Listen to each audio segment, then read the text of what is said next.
Let's pull up this next story. This was crazy this morning. So New York Post employee responsible for violent reprehensible content on the website and Twitter accounts. This looked like a hack at first. No one say based. No one say based in the chat. No one say it. In reference to the school one specifically, the rest of them were kind of freaky. But there was one post where they said to arrest the teachers' unions or something. But here's the story. This morning, I'm preparing my segment. I usually record around 9 or so. And then all of a sudden I see the New York Post tweet out a call to end the life of a particular politician. I'm trying to be very careful because this is crazy stuff. And that apparently Ben Shapiro wrote it. And it was taken down within a few minutes. It was archived. A bunch of other posts popped up where there were calls for death on many other politicians. And then one of them that you're referring to, Jack, said to arrest teachers' unions. And you were like, okay, well, Case by case basis. Yeah. I think there was but it turns out to have been a rogue employee. I think there was not actually Chris Rufo. Yeah, I think there were some real stories mixed in with some of the fake ones because I'm reading this one and this one seems... The headlines were fake. This headline seems real. Man shoved 8-inch deodorant can up his butt, left it in there for 3 weeks. And it's a picture of Adam Kinzinger. No. That's not part of it. The trick here is the headline was real, but that wasn't actually Adam Kinzinger. The photo you could see his photo on it. Right. So a lot of memes started getting made that people may have so that thought. wasn't Adam. Like I thought that was actually legit of Adam Kinzinger, but I guess I'm wrong. Someone put his picture there. They put his picture there, right? But the problem is that when you look at some of the crazy news that's come out just in the last 48 hours, you're like, wait, is this another hack or is this a real one now? Yeah, the Adam Kinzinger one had me believed. Yeah, but that one was from a long time ago. I think it was like September or something. The real story. But this is a rogue employee did this, and the question is why?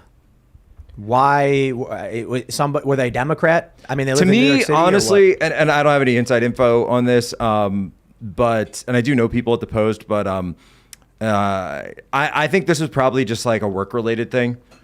Seems to me like somebody was just disgruntled at work, had access. But it was overwhelmingly right-wing targeting the left. But and did you see Hochul's campaign is using it as legitimate? Yeah. So let me just stress this. Hochul's campaign. So you're saying it's a left-wing guy who did it? I think, or it's politically motivated. Kathy Hochul, right? Am I getting her name wrong? Yeah, but somebody had to know that it would be. Their campaign tweeted out that what the New York Post said, the violent misogyny was wrong, and they must answer for it. And it was like, yo, guy, they said they were hacked. Like nobody believed it was real. But here, I said this morning when it happened. There's going to be evil Democrats who know it's BS, but know they can use it to lie to their constituents, and they're doing it. 100%. Well, that goes to what you're saying earlier, right? That if someone only sees this headline came up from the New York Post, and then here's Governor Hochul, who's someone that I trust and believe because I'm a liberal Democrat, and she's saying that it was real, and now I hear some crazy Republican like Alex Bruzewicz or Jack Posobiec. Well, I'm not going to believe Did them. This dude get paid? Because I'll tell you right now. Wow, yeah. Right now, they can run an attack ad saying, in a shocking New York Post headline, Ben Shapiro called for... Right. And then, because it's a fact. It is a fact. According to the New York Post. The New York Post published this. And so the only thing Ben can do is sue the New York Post for damages because they're the ones who said it. That means every single political action committee can now use all of those headlines and say, in a shocking New York Post article, Republicans called for violence against Joe Biden. They'll say it. And you can't sue them now. Congratulations.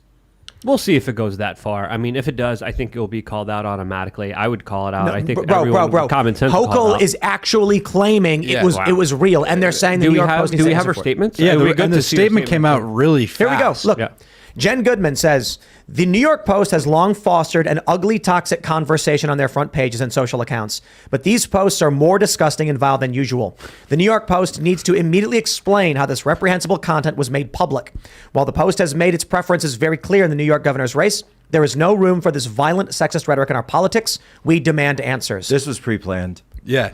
I'm sorry. The statement like that, off. That seems like that was, look, they know that, like, we've talked about Shapiro in Pennsylvania, but you look at New York, Lee Zeldin has been up in like 3 of the last 4 polls that I've seen in New York State. Hochul, who was a candidate, an incumbent that nobody actually voted for, looks like she's going to lose to Zeldin. And I think she should, by the way. Zeldin would be a fantastic governor for New York. I pray for the people of New York that they'll be able to be represented by him in Albany. But the idea that they would have this statement already pre-planned. And the New York Post said they were hacked 45 minutes before they put it up. I mean, this is crazy. They knew what they were doing. Because look at what the implication is there. The implication is that these are the things that the New York Post wishes it could write